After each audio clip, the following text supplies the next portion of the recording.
finishing up the current series on Alvin Plantinga's Warranted Christian Belief, published by Oxford in the year 2000. Let's review where we are and then look at a few words from the text. The big text. The big text of 500 or so pages.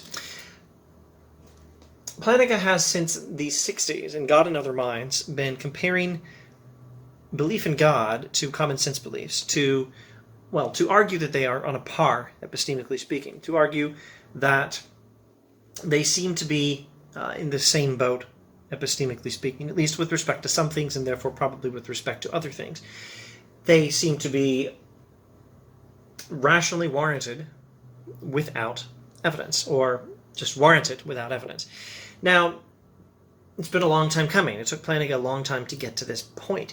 And he did it very slowly, applying at all points a particularist strategy to Thomas Reid's common sense beliefs. That is to say, Thomas Reid says, here are common sense beliefs that you can rationally accept without having any proof for them. Only a skeptic asks for proof, and no one needs the proof. I exist, the world outside my mind exists, my five senses put me in contact with it, other minds exist, their testimony is a source of knowledge, the past existed, my memories give me information about it, truths of reason, and so on. These are common sense beliefs, and Thomas Reid thinks we don't need evidence for them. Nothing wrong with evidence for them. Reid himself gives some evidence for it, as I recall, but his point is you don't actually need evidence for common sense beliefs. Well, Roderick Chisholm, in his article, The Problem of the Criterion, explains that the right way to figure out what is an epistemic criterion, what is the criterion for saying that a belief is knowledge, or looking at what Plantinga is more interested in, what is the criterion for saying that a belief is rational, or that it is justified, or using the language he finally settles on, warranted.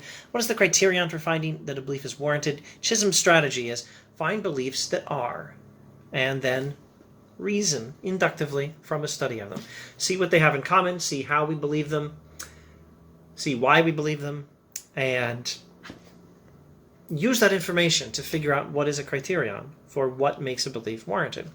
So Plantinga, in this whole gigantic epistemological project from the 60s to the year 2000, all these hundreds, even over 1,000 pages of material, is applying Chisholm's particularist strategy to the common sense beliefs of Reid. And his goal is to eventually figure out what is a criterion for a warranted belief, particularly a belief that can be warranted without evidence, a properly basic belief, a belief that can be known independently of evidence that might happen to support it, though there's nothing wrong with evidence supporting it if it should turn out that evidence does. He's been applying Chisholm's strategy to Reid's common sense beliefs to figure out what is the criterion for warrant, and he finally gave the criterion for warrant in Warrant and Proper Function. Now he has to apply that criterion to belief in God, and the short version of it is it works. He's going to say it looks like belief in God actually is warranted. Now, it's a little complicated. Of course, a book's this big. Of course it's complicated. One major reason it's complicated is that you can't just say belief in God is warranted, full stop. You have to give an explanation of how we believe in God. An explanation of why some of us believe in God and some of us don't. If we believe in God according to properly functioning faculties, working properly in the right environment, and their faculties aimed at truth and mostly reliable, and some of us don't believe in God according to these faculties, apparently, what's up with that? So Plantinga has to address this. He has to give a model for describing our faculty for believing in God, a faculty God designed us with, a faculty that is not functioning in all of us because of sin. And he has to explain the alternative theory, borrowing from the likes of Freud and Karl Marx. He explains why some people think that the reason other people seem to believe in God more or less automatically, as if it's by instinct, is that there's something wrong with their mental faculties, or that their mental faculties are not aimed at truth in this case. Plantinga says this account of why we believe things is terrible, but I have a better account. The account that says some of us don't believe in God because sin has corrupted our faculties for believing in God, but others do believe in God because of this faculty, the sensus, divinitatis, this faculty for believing in God.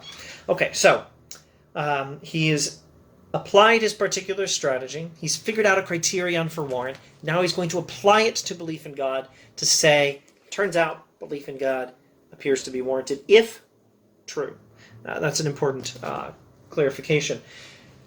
He can't just argue directly that belief in God is warranted. He can say, if God exists, etc., then it's very likely that belief in God is warranted. Or maybe I should say it this way. If God exists and if Christian theology is largely a correct account of things, then belief in God is probably warranted. Because then we have this faculty for believing in God that the Christian theologians have talked about drawing from Scripture. Otherwise things are different. But it turns out you can't just answer the question about what we are rationally allowed to believe independently of the question of what is actually true. Because the probability that belief in God is rationally warranted, the probability that belief in God is warranted largely depends on the probability that God exists and that Christian theology is largely correct.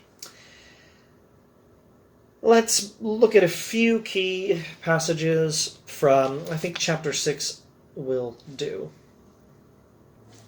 The model of a properly functioning faculty for believing in God, Plantinga calls the Aquinas-Calvin model, A/C for short, because Aquinas and Calvin are both influences on his account here, Calvin in particular. Let's look at page 170. Thomas Aquinas and John Calvin concur on the claim that there is a kind of natural knowledge of God, and anything on which Calvin and Aquinas are in accord is something to which we'd better pay careful attention. That's pretty good advice. Within the context of Christian theology, if Aquinas and Calvin representing pretty different traditions within the context of Christian theology, if they agree, that suggests we should listen carefully. Here I want to propose a model based on Calvin's version of the suggestion, etc., etc. And he does some clarification, some exegesis of Calvin. That was page 170. Let's skip to page 173. It also sounds as if Calvin thinks knowledge of God is innate, such that one has it from birth, from his mother's womb. Still, perhaps Calvin doesn't really mean to endorse either of these suggestions. The capacity for such knowledge is indeed innate, like the capacity for arithmetical knowledge. Still, it doesn't follow that we know elementary arithmetic from a mother's womb. It takes a little maturity. My guess is that Calvin thinks the same with respect to this knowledge of God. What one has from one's mother's womb is not this knowledge of God, but a capacity for it. Whatever Calvin thinks, however, it's our model. And according to the model, the development of the sensus divinitatis requires a certain maturity. The sensus divinitatis is a disposition, or set of dispositions, to form theistic beliefs in various circumstances in response to the sorts of conditions or stimuli that trigger the working of this sense of divinity. The sensus divinitatis, the sense of the divine that Calvin speaks of, is a disposition or set of dispositions to form theistic beliefs in various circumstances in response to the sorts of conditions or stimuli that trigger the working of this sense of divinity. This is him filling in the gaps he left us with, the gigantic gaps big enough for a book this big.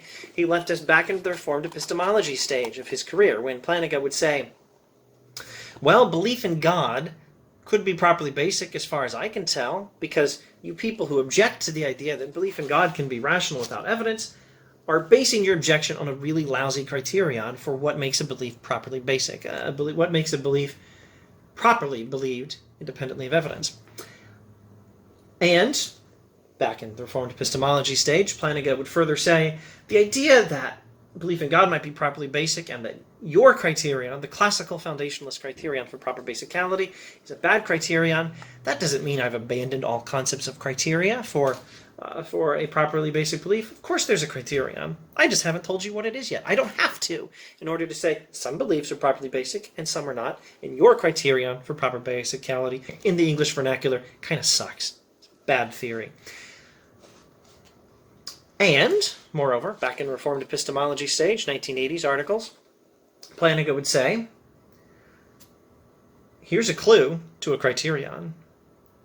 We seem to believe in the right conditions.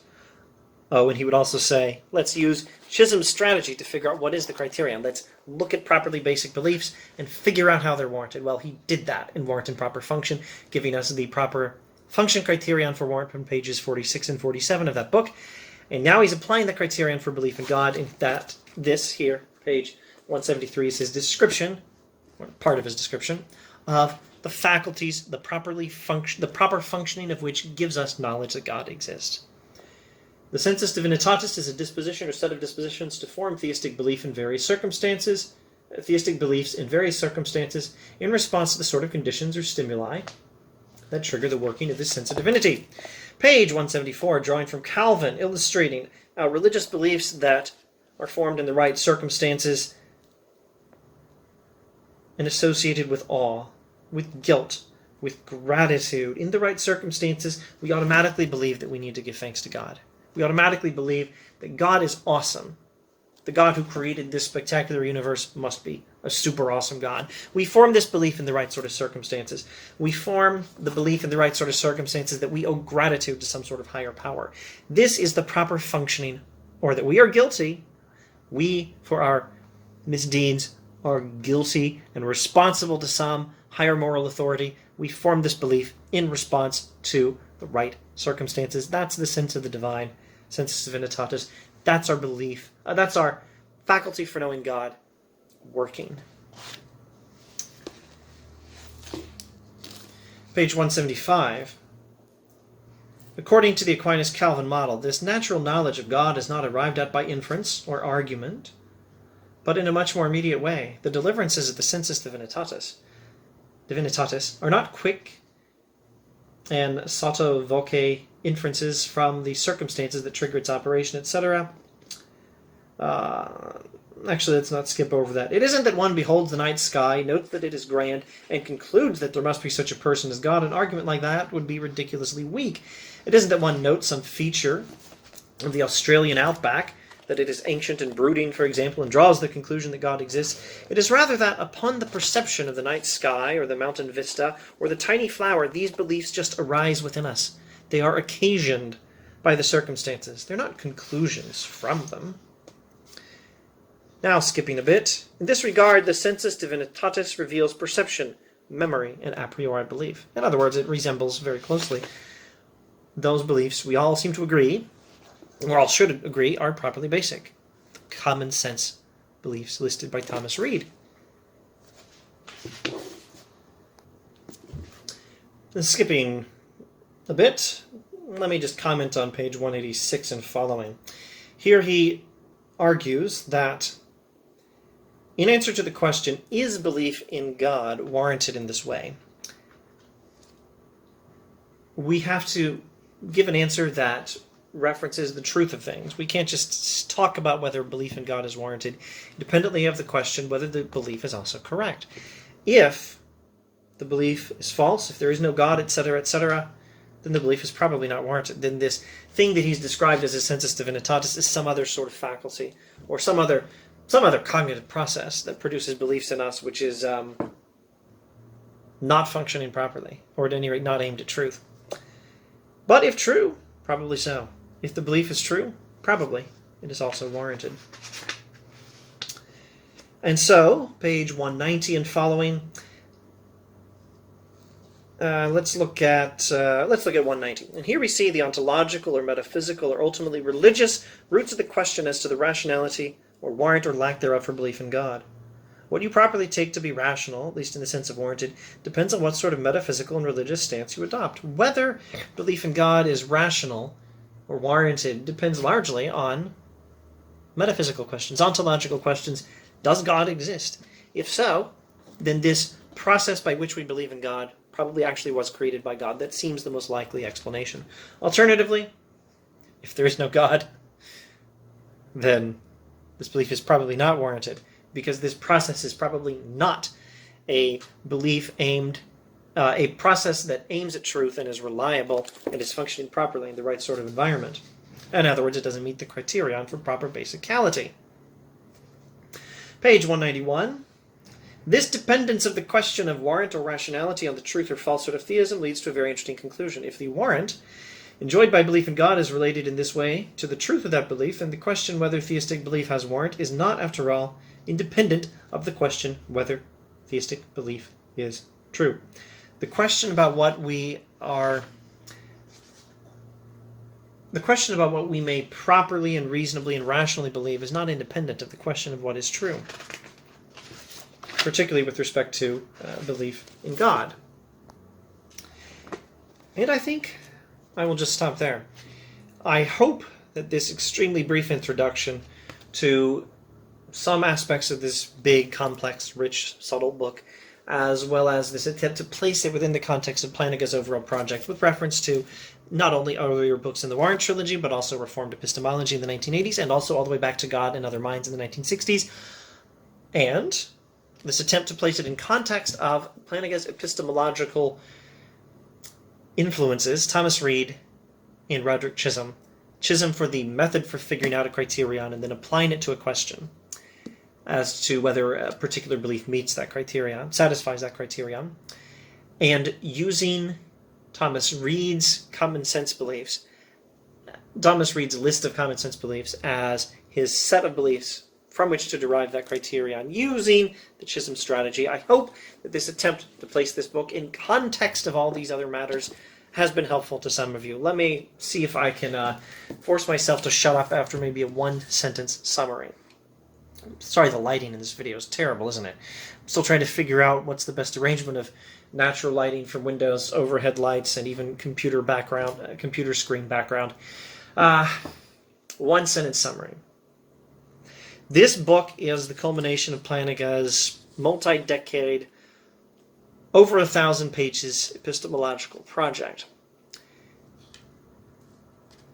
The thrust of the whole project is to use Chisholm's strategy for figuring out a criterion for something epistemic, something in which epistemology is interested, and then applying that criterion to belief in God. Chisholm's strategy, sorry, I aimed for one sentence, this is going to be 4 or 5 sentences. Chisholm's strategy is called particularism. He says you take beliefs you know satisfy a criterion for knowledge, and then you study them inductively to figure out what is the criterion. Plantinga does exactly that, using Reid's beliefs, Reid's list of common sense beliefs, as beliefs that are rational, that are properly basic, that are known, that are warranted. He studies our belief in these common sense principles in order to figure out what is the criterion for knowledge, which he then gives in warrant and proper function after a lot of preliminary work. Then in this book he finally applies that criterion to belief in God, and although the answer is somewhat complicated, the results are pretty good, and it seems likely,